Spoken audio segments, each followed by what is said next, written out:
Summary and analysis of Lord of the Flies. How long does it take for well behaved, good natured boys to turn into savages who hunt, torture, and kill their own friends? A few years? A few months? In Lord of the Flies, the answer is terrifyingly short. These are schoolboys. They wear uniforms, they follow rules, they sing in choirs, then they crash on an empty island. No adult supervision, no authority, no one watching. At first, they try to behave, they make plans, they hold meetings, they talk about rescue. Everything looks sensible, civil, and hopeful. But things soon become macabre. Slowly at first, then all at once. Fear creeps in, power dynamics change, words stop working, violence becomes the norm. What was once a group of boys becomes a pack of hunters and killers. What was once play turns into bloodshed. Lord of the Flies is not just a story about children on an island. It is a story about human nature, about how thin the line is between order and chaos, about how quickly that line can vanish when there is no law and supervision. Summary of Lord of the Flies. The story takes place during a large global war. The novel does not name the war, but it is clearly a modern one involving aircrafts, evacuations, and aerial fighting. A group of British schoolboys are being flown away from their homes to protect them from danger. Their plane is meant to carry them to safety. During the flight, the plane is attacked and crashes on a remote tropical island. The pilot and the adult crew die in the crash. The boys survive because they are seated in a part of the plane that breaks away and lands relatively intact. When they wake up, there are no adults anywhere on the island. This absence is important. For the start, there is no authority figure left to guide or control them. Ralph is one of the first boys to explore the island. He meets Piggy near a lagoon. Piggy explains that he has asthma and was bullied at school, which is why he dislikes his nickname. Ralph ignores Piggy's request and continues to call him Piggy. This establishes Piggy's weak position early on. Piggy notices a large conch shell in the water. He explains that such shells can be blown to make a loud sound. Ralph picks it up and blows into it. After a few attempts, the shell produces a deep call that echoes across the island. This sound attracts the other survivors. Boys begin to gather. Some are very young children, frightened and confused. Others are older.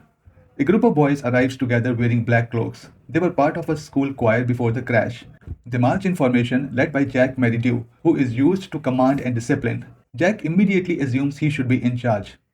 The boys hold their first meeting. Piggy suggests recording names and setting rules, but the others laugh at him. The group agrees that they need a chief. A vote is held, and Ralph is chosen. His selection is influenced by several things. He was the one who blew the conch. He appears calm. He looks like someone who can take charge. Jack is openly angry but does not challenge the result directly. Jack demands authority. Ralph responds by giving Jack control of the choir. Jack announces that the choir will become hunters. Their job will be to hunt pigs, provide meat, and protect the group from danger. This decision gives Jack power, status, and a separate role. From this point onward, leadership is divided. Ralph controls meetings and rules, Jack controls force and violence. Ralph, Jack, and Simon explore the island together to understand where they are. They climb a mountain and confirm that the island is inhabited. There are no villages, no adults, no sign of human life. This discovery excites them. They believe rescue will come once a ship sees them. Ralph introduces rules. The conch will give the right to speak during meetings. Fires must be controlled. Most importantly, a signal fire must be kept burning on the mountain at all times so passing ships can spot them. The boys agree easily. There is still some order among the boys. Jack leads the hunters on their first hunt. They corner a pig, but Jack hesitates and cannot kill it. He feels embarrassed and angry. He promises that next time he will not hesitate. The boys begin building shelters near the beach. Ralph believes shelters are necessary for safety and long term survival. However, most of the boys quickly lose interest. They wander away to play or swim. Only Ralph and Simon continue working seriously. Piggy offers ideas but lacks physical strength and influence. The situation is stable on the surface. The boys have rules, roles, and hope of rescue. But the division of power is already clear, and the group is beginning to drift in different directions. Life on the island continues, but the early excitement begins to fade. The boys start feeling the absence of adults more sharply. Nights are cold, the jungle feels threatening. The younger boys, called the Ditlans, begin having nightmares. One of them talks about a snake thing he saw in the dark. The paranoia spreads quickly. The word beast starts circulating among the boys. Ralph tries to keep things practical.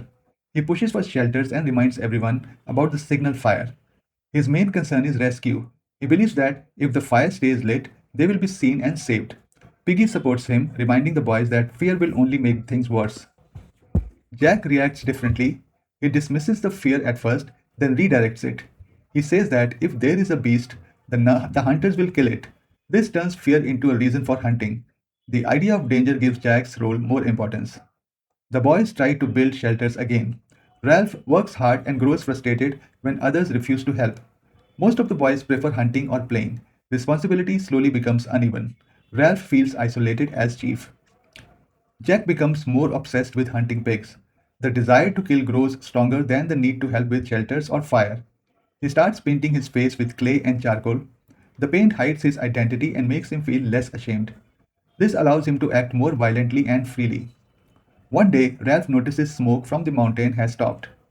At the same time, a ship passes the island. The boys scream and wave, but it is too late. The signal fire is out. Jack and the hunters had let it die while hunting a pig. Ralph confronts Jack when he returns, celebrating the kill. Ralph shouts that they could have been rescued. Jack feels attacked and embarrassed. He responds with anger instead of apology. The group becomes divided during the argument, but the hunger ends it. The boys eat the pig together. The conflict is left unresolved. The fear of the beast grows stronger among the little ones. Ralph calls a meeting to calm them. He insists there is no beast. Jack argues back, claiming he will hunt and kill it if it exists. Simon quietly suggests that the beast might not be something you can hunt, but the boys do not listen or understand him. During the night, a dead parachutist from the ongoing war falls onto the mountain. His parachute gets caught on rocks and the wind makes the body move. Sam and Eric, who are tending the fire, see it in the dark. They believe it is the beast and run away in terror. Fear has become real. The boys are no longer just afraid of the island. They believe something is watching them. Ralph's authority weakens as fear grows. Jack's role as hunter becomes more powerful. Order still exists, but it is now fragile. After Sam and Eric report seeing the beast on the mountain, fear spreads through the group. Ralph calls an assembly to restore order. He reminds the boys about the signal fire, the shelters, and the rules connected to the conch. However, the meeting does not calm anyone. The boys shout over each other, the conch is interrupted, control slips. Jack openly challenges Ralph's leadership. He accuses Ralph of being weak and afraid. He demands a vote to remove him as chief. The boys refuse to support Jack, but the damage is done. Jack feels humiliated. He storms off into the forest, saying he will form his own group. At that moment, no one follows him. Ralph tries to continue as chief, but his group is smaller and less confident. Jack soon reappears, offering meat and excitement instead of rules. One by one, boys leave Ralph and join Jack.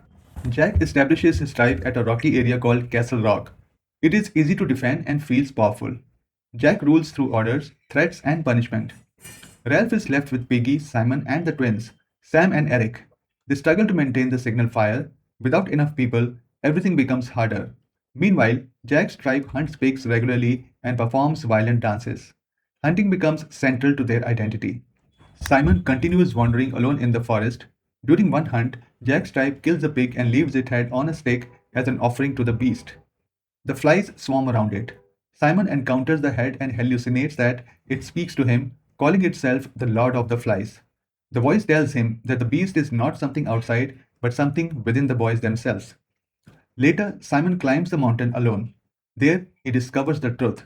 The beast is not a monster, it is the dead parachutist from the war, tangled in his parachute.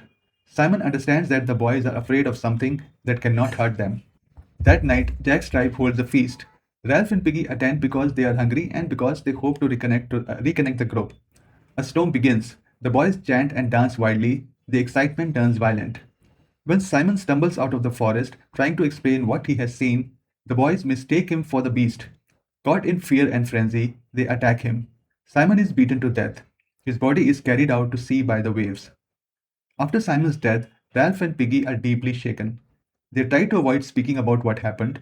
Jack's tribe denies responsibility and continues as before. The rules connected to the conch are no longer respected. Fear and violence now fully control the island. Ralph, Piggy, Sam, and Eric remain apart from Jack's tribe. They continue trying to keep the signal fire alive, but they are tired and frightened.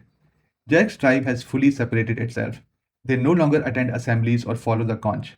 Jack rules through fear and force. One night, Jack and his hunters secretly attack Ralph's camp. They do not come to talk or negotiate, their goal is fire. Piggy's glasses are the only way to start it. During the raid, the boys steal the glasses and escape. Piggy is left almost blind. The theft removes Ralph's group's ability to make fire and weakens them further. The next day, Ralph, Piggy, and the twins go to Castle Rock to demand the glasses back. They do not go to fight. Piggy carries the conch and plans to speak calmly. Castle Rock is now heavily guarded. Jack's tribe is armed with spears and painted faces. Jack treats Ralph as an enemy.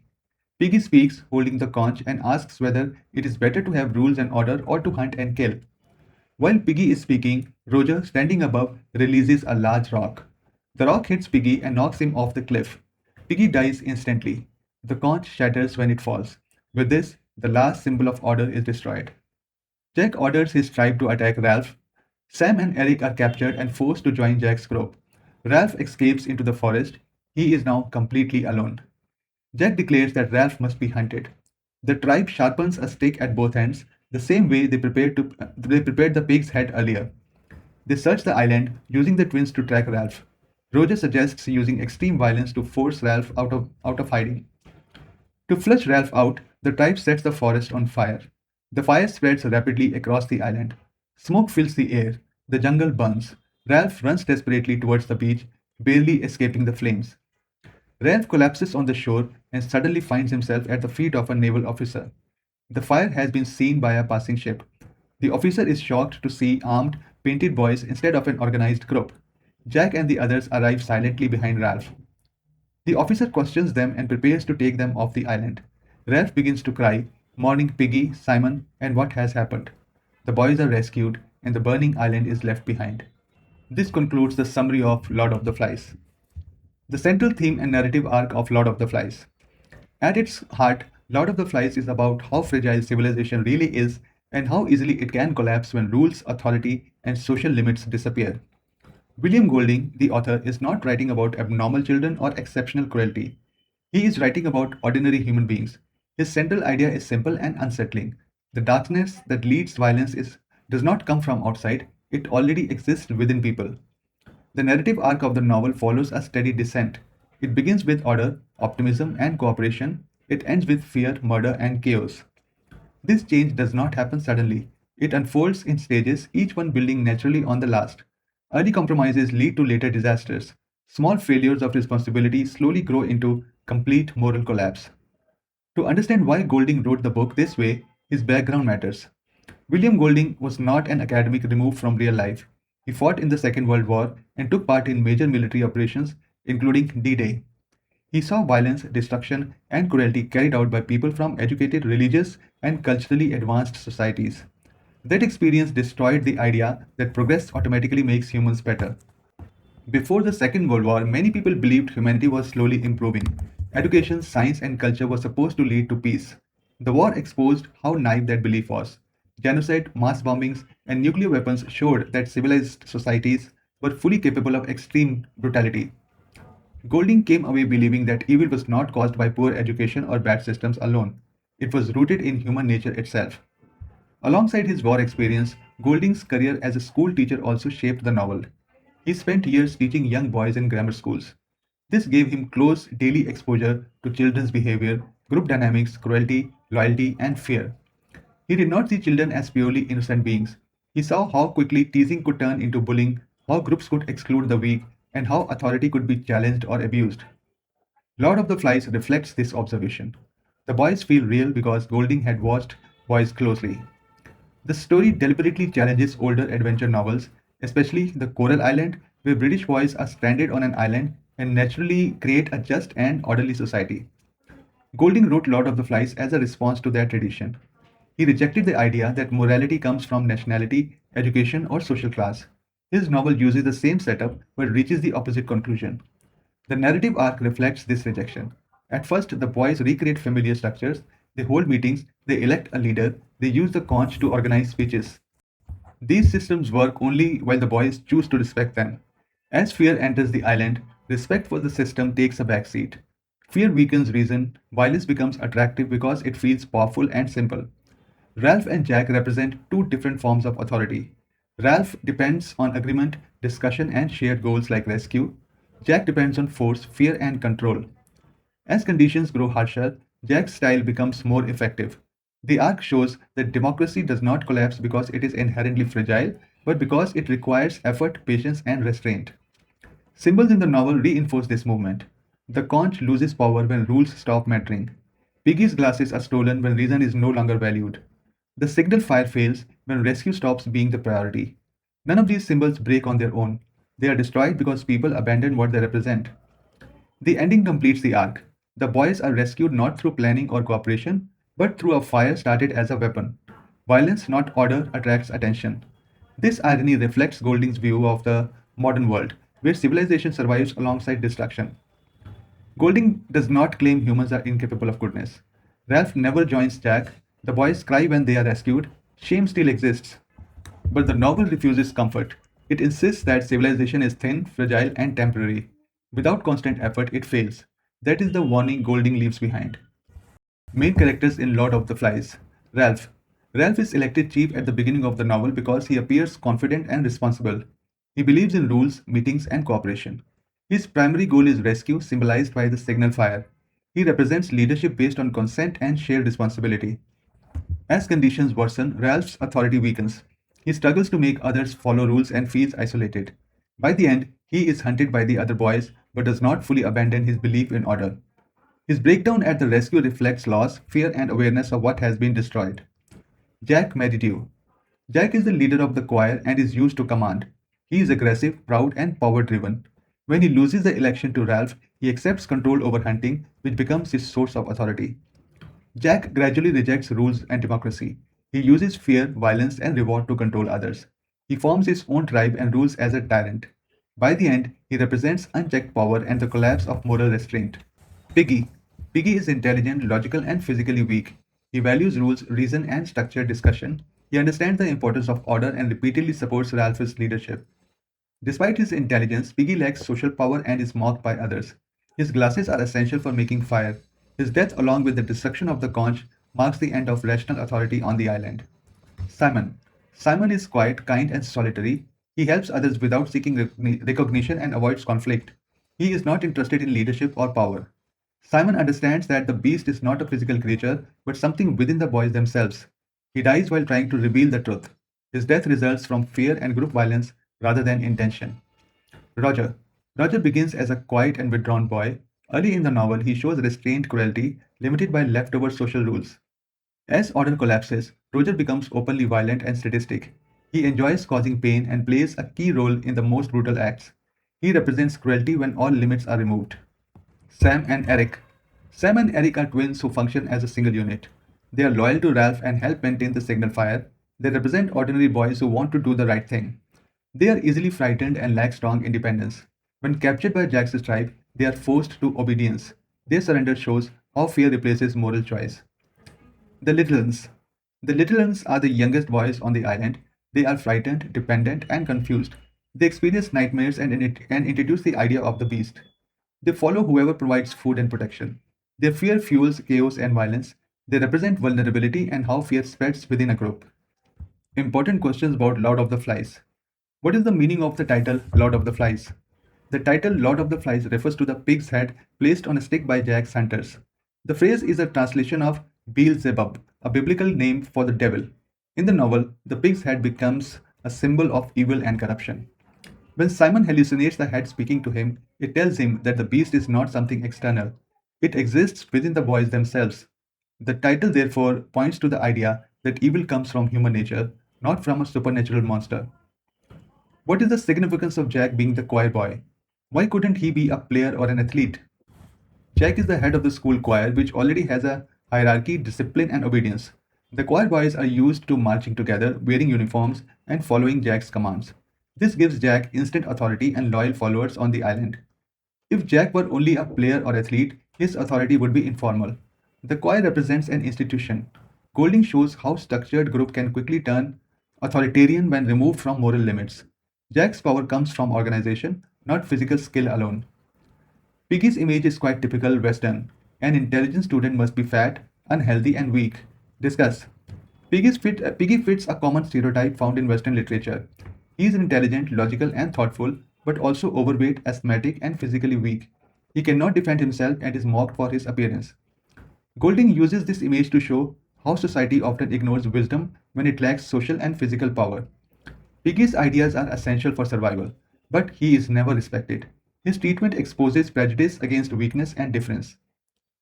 What is the difference between the leadership styles of Ralph and Jack, and how do they affect the story? Ralph leads through rules, discussion, and shared goals. He believes in meetings, the conch, and cooperation. His leadership depends on consent and responsibility. Jack leads through fear, force, and reward. He offers meat and protection and punishes disobedience. As fear grows, Jack's leadership becomes more effective. The conflict between these styles drives the narrative towards chaos and violence. How is the novel a commentary on totalitarianism versus liberal democracy? Ralph's system resembles liberal democracy. Decisions are made through discussion, rules apply to everyone, and leadership depends on agreement. Jack's system resembles totalitarianism, where power is centralized and opposition is crushed. As fear increases, the boys abandon democratic ideals and accept authoritarian rule. Golding shows how easily societies can trade freedom for security, especially during crisis. What early signs in the novel lay the foundation for the horror to come? Early signs include the boys' laughter at Piggy, their failure to complete shelters, and Jack's obsession with killing pigs. The rules exist, but they are weakly enforced. Fear among the little ones, especially the talk of the beast, also signals future violence. These small failures prepare the ground for later brutality. Why has the author used children to convey his message? By using children, Golding removes excuses. The boys are not criminals or soldiers, they are ordinary school children from a civilized society. This makes their descent into violence more disturbing. Golding suggests that evil is not learned later in life, it already exists and only needs the right conditions to emerge. The beast within. What does it mean in the context of Lord of the Flies? The beast within refers to the idea that the real danger is not a physical creature but the violent instincts inside the boys. Fear, anger, and desire for power drive their actions. Simon understands this truth, but the others cannot accept it. The beast becomes a way to avoid taking responsibility for their own behavior. According to the novel, what is the difference between civilization and savagery? Civilization is shown as rule-based behavior, cooperation, and moral restraint. It requires effort and belief. Savagery is impulsive, violent, and driven by fear and power. Golding suggests that civilization is fragile. When rules are ignored and fear dominates, savagery quickly takes over. Why is Lord of the Flies considered a response to the Coral Island? The Coral Island represents British voice as naturally moral and capable of building a perfect society. Golding rejected this idea as unrealistic and dangerous. Lord of the Flies uses the same setup but reaches the opposite conclusion.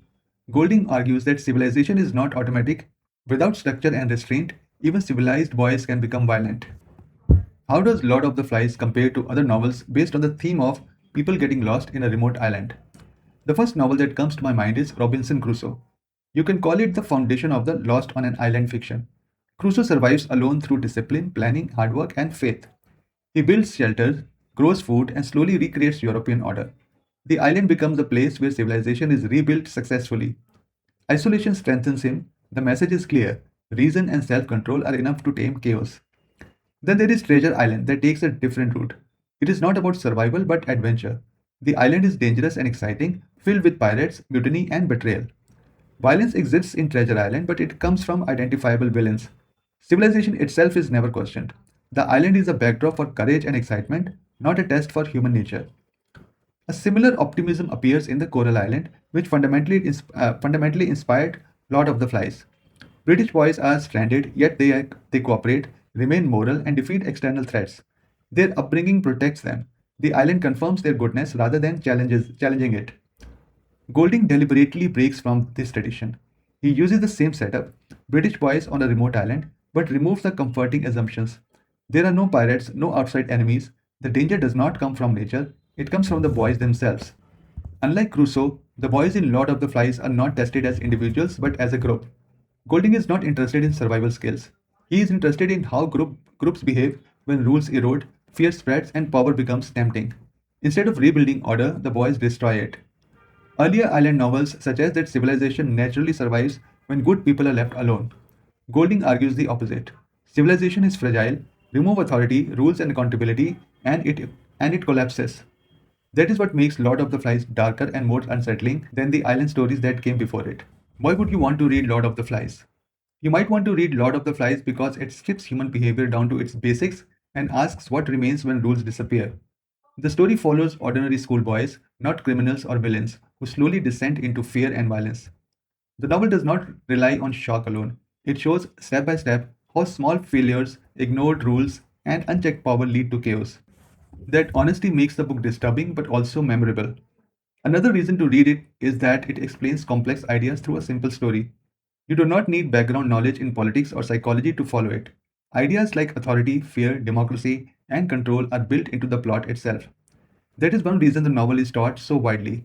Many schools and colleges include it in their syllabus because it offers clear examples for discussion, analysis, and debate, and because it introduces students to symbolism, character development, and narrative structure in a way that is easy to grasp. Finally, there is a practical reason. If the book appears in your syllabus, you may have to read it anyway, but that does not make it a burden. Written by William Golding in the aftermath of the Second World War, the novel connects literature to history and real human behavior. The novel prepares students to think critically about society, leadership, and moral choice. Even when read for exams, it tends to stay with readers long after the course is over. Why you wouldn't want to read Lord of the Flies? You might not want to read Lord of the Flies if you are looking for comfort and escape. The book is dark from start to finish. There is fear, cruelty, and violence, and very little relief from it. The story does not offer hope in the usual way. If you prefer novels that end on a positive or reassuring note, this one can feel heavy and unpleasant. Another reason is that the book can feel emotionally disturbing. Children hurt each other, innocence is lost, characters you begin to care about meet cruel ends. For some readers, especially younger ones, this can be upsetting rather than enlightening. The novel forces you to sit with uncomfortable ideas instead of distracting you with adventure or romance. Finally, some readers simply find the book depressing or frustrating. The boys often make poor choices, ignore sensible advice, and repeat the same mistakes. If you enjoy stories where characters grow wiser and become better people, Lord of the Flies may feel exhausting. It is a book that challenges the reader, and not everyone wants that experience when they pick up a novel. This ends my summary and analysis of Lord of the Flies. If you have found the video insightful, please like it, subscribe to my channel, and click the bell icon so that you receive a notification when I upload my next video.